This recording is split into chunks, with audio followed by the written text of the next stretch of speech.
Olá, sejam bem-vindos a mais um vídeo, uma videoaula do canal YouTube da Imagem.vet Teleradiologia Veterinária no YouTube.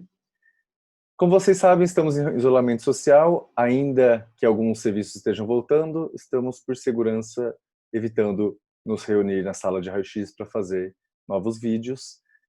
Então estamos produzindo algumas videoaulas com temas de posicionamento, técnicas radiográficas, em que a gente já não usaria o nosso modelo paciente, nossos modelos caninos para esse posicionamento. Então, já tivemos vídeo aula de colapso de traqueia, de posicionamento de animais silvestres, de répteis. Se você ainda não viu, vai lá na playlist de videoaulas e assista. E estou aqui, eu sou Eduardo Aires, hoje eu vou falar para vocês de esofagograma. O esofagograma em si, ele é um exame simples, ele é um exame radiográfico contrastado do esôfago e ele vai servir para a gente avaliar a anatomia, o trajeto, a forma esofágica, além, principalmente, eu acho que a maior das suspeitas é se há processo obstrutivo ou não esofágico. Ele é indicado para cães e para gatos que apresentem disfagia, vômito ou regurgitação recorrentes. A técnica que a gente vai utilizar no esofagograma é do contraste positivo. Então, na radiologia, a gente tem contrastes negativo e positivo. No caso de um esôfago dilatado com gás, aquele gás dentro do esôfago ele vai fazer um contraste negativo. E na técnica de esofagograma, na técnica radiográfica, a gente vai utilizar o contraste positivo através da administração do sulfato de bário ou de solução de iodo não iônico. O que vai definir qual tipo de contraste eu vou utilizar? A suspeita que o paciente está apresentando. Então, grande maioria dos casos, ou o contraste que a gente usa de padrão, é o sulfato de bário. Porém, ele não deve ser usado quando há a suspeita de perfurações, rupturas esofágicas, ou mesmo quando há um risco maior de aspiração. Sempre há um riscozinho de aspiração, tem que tomar um cuidado na administração, mas paciente taquipneico, dispneico, mais agitado, eles podem ter um risco maior de aspiração, e aí é melhor administrar o contraste de solução de iodo, iodado, não iônico. Porque caso haja uma aspiração, o sulfato de bário ele é muito menos absorvível, ele dá muito mais reação nos brônquios do que o iodado. Então, o contraste ele é administrado por via oral. O sulfato de bário na dose de 5 a 10 ml em pequenos animais, dose total por animal, né, por paciente, ou de 10 a 30 ml em animais de grande porte. Então, administrado em seringa, você vai administrar como se estivesse dando uma medicação oral. A questão é que tem que tomar muito cuidado na administração de qualquer um dos dois tipos de contraste, para animais que se debatam, que babem, para não cair o contraste na área externa, no pelo, porque a hora que a gente posiciona o animal, vai ter sobreposição desse contraste que caiu no pelo, na pele, se espalhou todo sobre a área do esôfago. E aí a gente tem um artefato, um problema aí para o diagnóstico. Então, administra, se ele babou bastante, já pega um paninho e limpa, mas a gente ainda vai falar sobre a técnica de posicionamento. E o contraste não iônico, então a dose total de 10 a 20 ml. Dependendo da suspeita e até mesmo da condição do animal, pode ser misturado o contraste, o volume total de contraste, com um pouco de alimento úmido, tá? Dependendo da suspeita, dependendo de como o animal se comporta, ou até mesmo da condição dele sobre ingestão de alimento ou não, ou até do meio de contraste. Então, a técnica radiográfica, o posicionamento radiográfico. Primeiro de tudo, esse slide ele tem que ficar como um mantra na nossa cabeça. Por quê? Sempre que a gente vai fazer um exame contrastado, exame radiográfico contrastado, a gente tem que fazer a radiografia, entre aspas, simples, ou seja, a radiografia sem o meio de contraste, imediatamente antes da administração do meio de contraste. Ou seja, não importa se o animal fez um exame no dia anterior, já do esôfago, e viu uma alteração, se ele vai fazer algum tempo depois, até mesmo horas depois, imediatamente antes da administração do contraste tem que ser feito. Porque aquela imagem, aquela estrutura, o que foi visto, ele pode ter sofrido alteração. Então, pensando num corpo estranho, por exemplo, que é uma das grandes causas para se fazer, um dos grandes motivos para se fazer o esofagograma. O corpo estranho já pode ter evoluído, já pode ter migrado, então a imagem pode ter sofrido alteração. E a gente precisa, para laudar um esofagograma, da imagem imediata. Então imagina que houvesse realmente um corpo estranho e eu recebo só a imagem pós-contraste. Eu não sei ali se tinha antes um corpo estranho radiopaco, um metal, um osso, então sempre fazer o exame pré-contraste, então sem administração de contraste, imediatamente antes. Não importa quantas radiografias esse paciente já tenha feito antes, horas antes, dias antes, semanas antes. Para avaliação esofágica, então o esofagograma ele vai tratar do contraste positivo no esôfago. A gente tem que contemplar o trajeto todo esofágico, então toda a região cervical, toda a região torácica. A projeção lateral normalmente é suficiente para avaliação torácica, para avaliação esofágica. A vento dorsal, ela normalmente nos dá pouca informação, às vezes é necessário, mas ela tem muita sobreposição de estrutura. Normalmente as laterais são suficientes, porém que englobe e contemple todo o segmento esofágico. Então, de preferência, fazer uma imagem lateral para a cervical, tracionando os membros torácicos caudalmente para evitar a sobreposição das áreas, e o tórax separadamente, fazendo a tração cranial dos membros, né, como nessa imagem aqui, o membro está tracionado caudal e aqui o membro está tracionado cranial. Isso evita a sobreposição das estruturas dos membros, osso, musculatura, no trajeto esofágico. Evita também, assim, formação de imagem e falsos positivos. Então, feito o pré-contraste, da mesma forma vai se fazer o pós-contraste. O contraste no esôfago ele passa muito rápido. Então, deu meio de contraste, já vira o animal de lado e faz as duas também laterais, da cervical e do tórax. Já deixa 2 chassis separados. Então, fez a pré-contraste, vai lá, digitaliza a imagem, ou se for DR já vai aparecer a imagem. Volta com 2 cassetes, com 2 plates, posiciona o lateral na cervical, dispara, posiciona torácico, dispara e já digitaliza a imagem.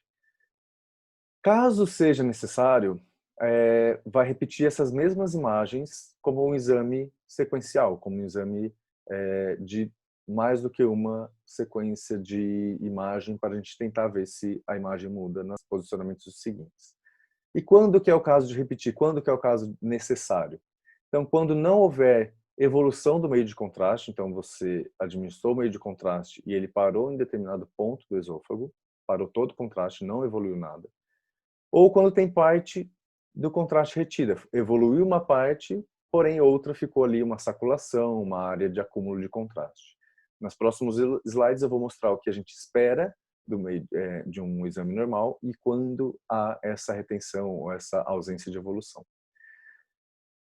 A distensão ela pode ser difusa, pode ser focal ou ainda pode ser que haja uma falha de preenchimento, que o contraste não houve parada do contraste, mas que há ali uma falha de preenchimento denotando alguma estrutura intraluminal.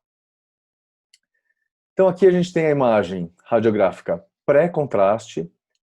Aqui eu tracei uma linha laranja que representa o posicionamento do trajeto esofágico. Então, no exame de um animal normal, sem qualquer alteração, o esôfago está colabado e ele está aqui sobreposto a outras estruturas partes moles. Então, a gente não define exatamente seu trajeto ou os seus limites. Quando há uma distensão gasosa, a gente normalmente já vai ver, ou até por outras estruturas, a gente já vai ver uma dilatação esofágica. Isso na região cervical. Nunca pegar ele só até aqui, a gente tem que pegar realmente até o final do tórax. Então, continuando aqui, a linha tracejada, ela representa a correspondência do trajeto esofágico. Estando normal, estando colabado, a gente praticamente não vai ter definição dele numa radiografia simples, entre aspas, sem contraste, normal. Já aqui, a gente tem um raio-x pós-contraste normal. Então, aqui foi administrado o meio de contraste. Olha por que é interessante a gente sempre fazer as duas regiões separadas. Aqui a gente tem sobreposição do membro. Dá para ver, fazendo aí o janelamento da imagem, o contraste aqui, mas o ideal é sempre a gente fazer separado até o final. Mas o que eu quero mostrar aqui para vocês é o aspecto que tem o esôfago quando o contraste passou todo, tá? Ele fica um pouquinho, mas ele fica algumas estrias que correspondem às pregas normais ali do esôfago colabado. Isso não é uma retenção importante, não é uma dilatação importante de contraste. Se ficar na dúvida, por exemplo, de uma área como essa, por exemplo, repete em seguida. E aí você vai ver isso aqui já mais fraco. Então, o contraste no esôfago a gente não pode demorar muito para disparar a radiação para fazer a imagem, porque senão a gente perde praticamente a informação toda. E, na verdade, se não tiver retenção alguma, se tiver só um filetinho mesmo de contraste, quer dizer que também está normal, porque não teve nenhum motivo para o contraste parar. Aqui também um pós-contraste normal, já focado mais na região torácica. Reparem que a gente tem um filetinho bem fino aqui, de contraste, aqui também, porque nessa região o esôfago está lateralmente à esquerda da traqueia, então ele meio que se sobrepõe aqui, esse filete. Mas o foco está vendo, ó, não tenho mais linha de contraste aqui. Isso quer dizer que também não teve nenhuma retenção. E eu já tenho contraste aqui na cavidade gástrica. Tá? Isso é um exame normal. Aqui é um outro paciente, então reparem, como eu falei para vocês, caso haja necessidade, repetir as mesmas imagens para a gente ver se houve diferença ou não. Então, aqui a gente tem um paciente, não coloquei o nome do paciente, coloquei um paciente X.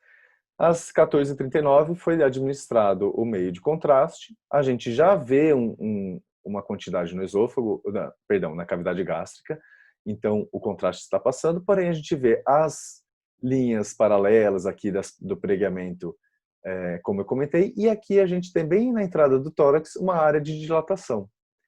Vou parar o exame por aí porque eu já achei uma área de dilatação? Não. Você vai continuar, você vai fazer de novo uma imagem dessa, ou ainda mais outra imagem, se necessário, se essa imagem persistir.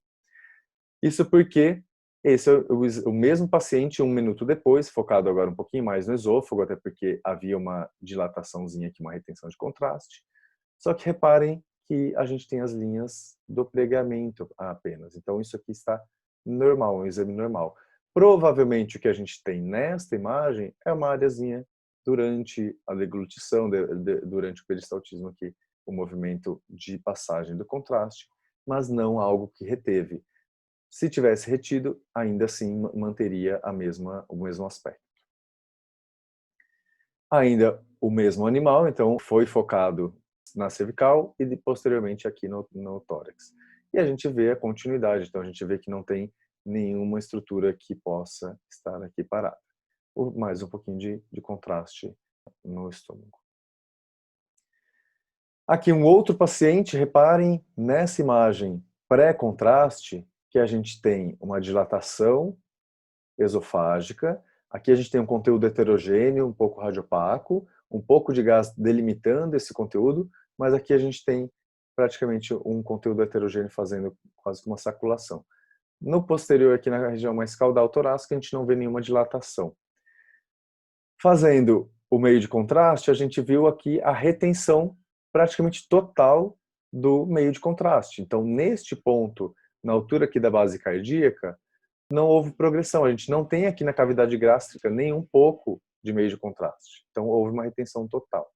Não vamos entrar agora nos diferenciais de doenças, mas sim, vendo o conteúdo no esôfago na radiografia simples, é uma indicação para ser feita o esofagograma. Aqui é um outro caso, paciente Y, em que a gente tem aqui o trajeto traqueal e aqui a gente tem bem na região caudal, dorso caudal direita, né? Então aqui na venta dorsal a gente vê que é a região direita, uma área de radiopacidade, né? Então mais radiopaca, e uma área dentro, mais central, menos radiopaca. E aqui todo mais radiopaco. Após a administração do meio de contraste, a gente vê o contraste vindo no esôfago, dilatando, aqui parte dilatando também, mais dilatado, e vindo para outra parte da cavidade gástrica. O que está acontecendo aqui? Tá aqui também. A cavidade gástrica está projetada para o tórax, tá? Então, provavelmente, uma hérnia de hiato, que é mais comumente. Então, há um deslocamento de parte do estômago para a cavidade gástrica por um saco herniário, e aí a gente tem esse tipo de imagem. Aqui é o paciente Z. Então, o paciente Z, aqui na imagem simples, a gente tem uma dilatação gástrica. A gente vê aqui também, na verdade, ele foi feito praticamente para avaliação de abdômen, esse caso, mas pegou uma parte de tórax. E aqui a gente vê comprometimento, a gente vê conteúdo líquido, né, efusão pleural. Aqui a gente vê também sinais de efusão pleural e um pouco menos de definição das estruturas torácicas. Após visto isso, foi feito então tórax com contraste, porque já havia algumas suspeitas, e a gente vê o meio de contraste fazendo uma saculação nessa área do esôfago, parte veio até o estômago, então na cavidade gástrica, e já aqui na ventral dorsal a gente vê no intestino contraste, e vejam como esse contraste já está no intestino, porque ele foi usado o contraste iodado. Havia, pela conta do histórico desse animal e pela efusão, a suspeita de que pudesse haver uma ruptura de esôfago. E realmente havia. Essa área borrada aqui, mais densa, é o contraste iodado se dispersando junto do líquido pleural, que a gente vê nas imagens. Então, sempre que houver essa suspeita, fazer o contraste iodado. Bom, gente, como conclusão desta aula, sempre ter atenção à suspeita, à clínica do animal, ao histórico, para definir o tipo de contraste.